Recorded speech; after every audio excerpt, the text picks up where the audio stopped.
In this video, I'll show you how to join an admin server in Steal a Brainrot. First, open your browser and go to roblox.com or open the Roblox app.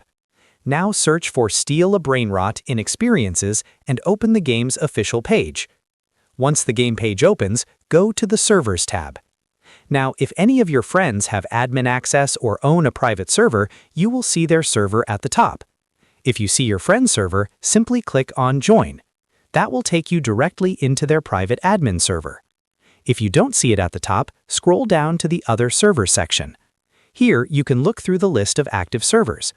If you recognize someone who is an admin, maybe by their username or avatar, you can click Join on that server.